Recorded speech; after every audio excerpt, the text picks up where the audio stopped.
ہمیں کیا کرنا چاہیے؟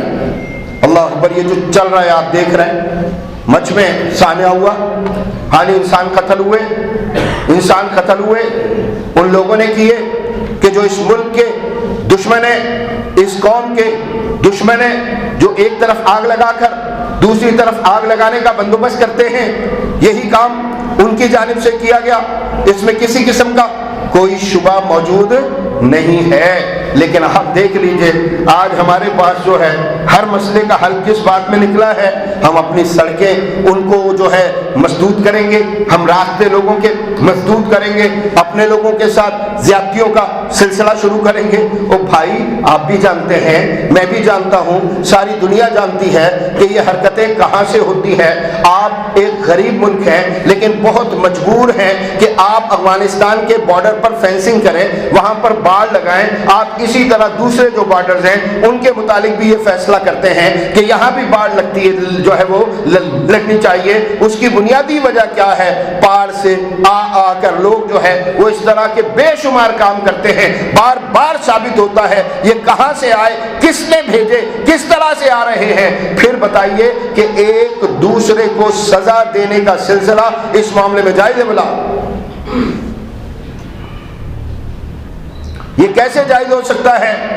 اور سب سے زیادہ آج معاشرے کو جس چیز کی ضرورت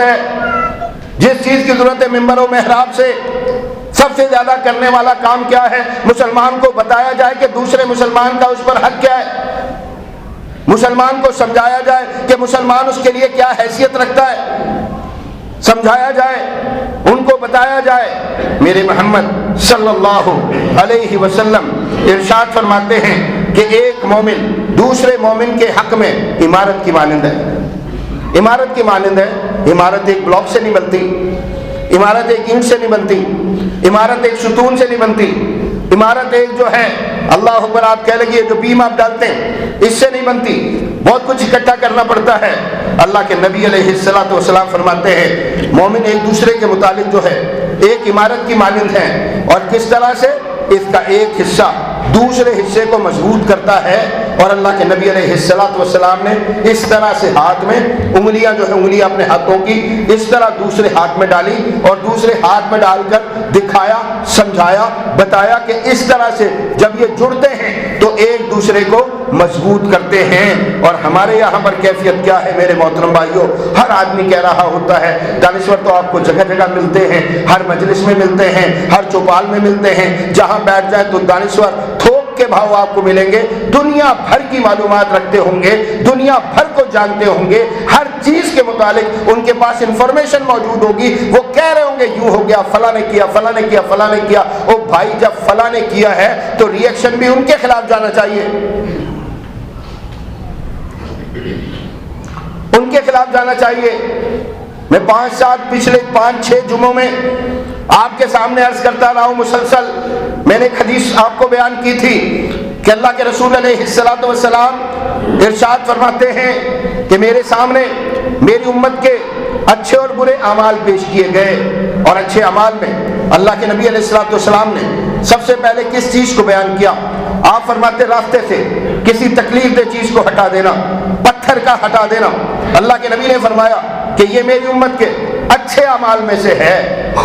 اگر یہ اچھے اعمال میں سے ہے تو برا عمل کیا ہے میرے محترم بھائیوں؟ راستے مسدود کرنا، راستے بند کرنا، مسلمانوں کو تکلیف میں مبتلا کرنا، ان کو مختلف قسم کے مسائل میں دھکیلنا، یہ سارا کا سارا سلسلہ یقینی طور پر انتہائی برا ہے۔ او بھائی، بے دین کرتے ہوں، لا دین کرتے ہوں، کوئی دوسرا کرتا ہو تو سمجھ میں آتا ہے اسلام کا نام لیوا، اسلام کے نام لیوا، اسلام کی بات کرنے والے کسی بھی رنگ و روپ میں ہیں، کسی مسلک فرقے سے تعلق رکھتے ہیں، وہ ایک عظیم الشان جو ہے اللہ اکبر دین کی تم نمائندگی کرنے کے لیے کھڑے ہوئے ہو تو اس کے اصول و ضوابط ہر صورت میں تمہیں اختیار کرنے پڑیں گے۔ اور ان کو سب سے پہلے جو ہے لوگوں کو دکھانے والی چیز کیا ہوتی ہے؟ کون میری عبادت گاہ میں آ کر میری عبادت دیکھتا بلا؟ ہاں جی، ایک بندہ جس کو میں دعوت دینا چاہتا ہوں، جس کو میں اللہ کا دین پہنچانا چاہتا ہوں، جس کو میں قرآن سمجھانا چاہتا ہوں، جس کو میں محمد علیہ الصلوۃ والسلام کا فرمان سمجھانا چاہتا ہوں، وہ کتنی مرتبہ آ کر صف میں میرا قیام رکوع سجدہ دیکھتا ہے؟ وہ تو میری عبادت گاہ کے قریب نہیں پھٹکتا، میری مسجد کے قریب نہیں پھٹکتا، مسجد میں داخل نہیں ہوتا، اسے نہیں پتہ نماز کس طرح سے ہوتی ہے، اسے نہیں پتہ قیام رکوع سجدہ کس طرح سے ہوتا ہے۔ وہ تو ان نمائندوں کو دیکھتا ہے جو اللہ کے دین کی نمائندگی کے لیے میدان میں موجود ہے، بازار میں، گلیوں میں، کوچوں میں، معاشرے میں، جگہ جگہ پر موجود ہیں، ان کو دیکھ رہا ہوتا ہے، ان کو دیکھ کر فیصلہ کرتا ہے اسلام کیسا مذہب ہے، آج ہم کیا نمائندگی کا حق ادا کر رہے ہیں، آپ کو ہر جگہ پر دکھائی دیتا ہے۔ اللہ کے نبی فرماتے علیہ الصلوۃ والسلام کہ اسلام میں رہبانیت نہیں ہے۔ کیا مطلب ہے اس بات کا؟ یہ غاروں میں چلے جانا، دور دراز جا کے رہنا، اکیلے جا کے بسیرا کرنا اور جا کر اپنی زندگی گزارنا، عبادت کر رہے ہیں بہت، ہاں جی بہت زیادہ ریاضت کر رہے ہیں، عبادت کر رہے ہیں، یہ سب کچھ چل رہا ہے۔ اکیلے دنیا کو چھوڑ کر کے بندہ جا کر کسی جگہ پر بیٹھ جائے، اس کی اسلام میں اجازت نہیں۔ اللہ کے نبی نے فرمایا علیہ الصلوۃ والسلام اسلام میں رہبانیت نہیں ہے۔ اس کا مطلب کیا ہے بھلا؟ کنتم خیر امۃ اخرجت للناس تأمرون بالمعروف وتنہون عن المنکر۔ اللہ نے فرمایا تم بہترین امت ہو، لوگوں کے لیے نکالے گئے ہو۔ اس کا مطلب کیا ہے؟ اگر تم مسلمان ہو تو تم معاشرے میں رہو گے، لوگوں کے بیچ رہو گے، لوگوں کے ساتھ اٹھو گے بیٹھو گے، کاروبار کرو گے، کھاؤ گے پیو گے، ان کے ساتھ بسیرا کرو گے۔ یہ سب کرو گے کس لیے؟ کہ جب یہ سب کرو گے تب ہی تم انہیں بتا سکو گے اسلام کیا ہوتا ہے، دین کیا ہوتا ہے، ایمان کیا ہوتا ہے، قرآن کیا ہوتا ہے، توحید کیا ہوتی ہے، سنت کیا ہوتی ہے۔ ایک ایک چیز اس وقت بتا سکو گے کہ جب تم ان کے ساتھ رہنے والے ہوگے۔ آج معاشرہ میرے محترم بھائیوں کس طرح کے رویے کا شکار ہے؟ اس کی بہت بڑی بڑی وجوہات میں سے ایک وجہ کیا ہے؟ میرے نبی نے فرمایا علیہ الصلوۃ والسلام اپنے بھائی کا ساتھ دو۔ کیا فرمایا؟ اپنے بھائی کا ساتھ دو۔ اس کا مطلب کیا ہے؟ کہ مسلمان بھائی کا ساتھ دو۔ پھر فرمایا کہ ظالم ہو یا مظلوم۔ عجیب بات نہیں ہے کہ اللہ کے نبی فرمایا ظالم کا ساتھ دو؟ ہاں جی، اللہ کے رسول فرمایا علیہ الصلوۃ والسلام کہ تم ظالم کا ساتھ دو، یہ تو بڑی عجیب و غریب سی بات ہے۔ اللہ کے نبی اس طرح سے بول سکتے ہیں، بھلا فرما سکتے ہیں، لوگوں کو یقین نہیں آتا۔ حالانکہ جب بات مکمل سنی جائے گی تب بات سمجھ میں آئے گی۔ اللہ کے نبی سے پوچھا صحابہ نے، یہ جو حیرت کا اظہار میں کر رہا ہوں وہاں بھی کیا گیا۔ اللہ کے نبی سے پوچھا صحابہ رضوان اللہ علیہ مجمعین نے، اللہ کے نبی مظلوم کا ساتھ دینا تو سمجھ میں آتا ہے، ظالم کا ساتھ کیسے دیا جائے؟ اللہ اکبر۔ اللہ کے نبی فرماتے اس کو ظلم سے روک دو، اسے ظلم سے روک دو۔ اب یہ ساتھ دینا ہے یا نہیں کہ ایک بندہ ظلم کے اوپر کھڑا ہو کے، ظلم پر کھڑا ہو کے زیادتی کر کے اپنے آپ کو تباہ کر رہا ہے، برباد کر رہا ہے، اپنی آخرت اپنی عاقبت کا نقصان کر رہا ہے۔ یہ یقینی طور پر ایک بہت بڑی زیادتی ہے جو وہ اپنی ذات کے ساتھ کر رہا ہے۔ اب اس کے ساتھ سب سے بڑی ہمدردی کیا ہے کہ اس کو ظلم سے روک دیا جائے۔ لیکن بتائیے معاشرے میں بھی دیکھوں، آپ بھی دیکھیں، سب لوگ دیکھیں، میرا مسلک، میرا فرقہ، میرے لوگ، میری زبان، میرا رنگ، میری نسل، اس کو پہلے دیکھتا ہوں یا یہ دیکھتا ہوں کہ بندہ جو آواز بلند کر رہا ہے وہ سچ ہے یا جھوٹ ہے؟ جو بندہ کوئی بھی ایجنڈا لے کر کھڑا ہوا ہے اس ایجنڈے کی کیفیت کیا ہے؟ ان ساری چیزوں کو دیکھ رہا ہوتا ہوں۔ وہ کسی سے لڑنے کے لیے جا رہا ہے، جھگڑنے کے لیے جا رہا ہے، کوئی معاملہ کرنے کے لیے جا رہا ہے، تو کیا میں پہلے جاننے کی کوشش کرتا ہوں کہ جو میرا بھائی، میرا دوست، میرا ہمدرد، میرا جاننے والا یہ صحیح ہے یا غلط ہے، حق پر ہے یا ناحق ہے؟ میں جاننے کی کوشش کرتا ہوں۔ یہ عمومی رویہ ہے جو آپ کو معاشرے میں دکھائی دیتا، عمومی۔ ہاں جی، میرا ہے تو میں اس کے ساتھ کھڑا ہوں، زیادتی میں بھی کھڑا ہوں، ظلم میں بھی کھڑا ہوں، اس ساتھ تو کھڑا ہونا چاہیے۔ اللہ کے نبی فرما رہے کھڑے ہو جاؤ اس کے ساتھ، لیکن کس کام کے لیے بھلا؟ کس کام کے لیے؟ اسے روکنے کے لیے۔ زیادتی میں کھڑے نہیں ہوں گے ساتھ، ظلم میں ساتھ نہیں کھڑے ہوں گے۔ اس کی وجہ کیا ہے؟ ہمارا تعلق کس چیز کا ہے؟ پہلے آپ کو فیصلہ کرنا پڑے گا اس بات پر۔ ہمارا تعلق کس چیز کا ہے؟ ہمارا تعلق ہے دین کا، ایمان کا، اسلام کا۔ اس سے بڑا تعلق دنیا میں کوئی دوسرا نہیں ہے، یاد رکھ لیجیے، کوئی دوسرا نہیں ہے۔ میں نے ایک صاحب سے پوچھا کہ آپ بتائیے کہ اللہ کے رسول علیہ الصلوۃ والسلام کس شہر کے رہائشی تھے؟ تو کہنے لگے مکے کے۔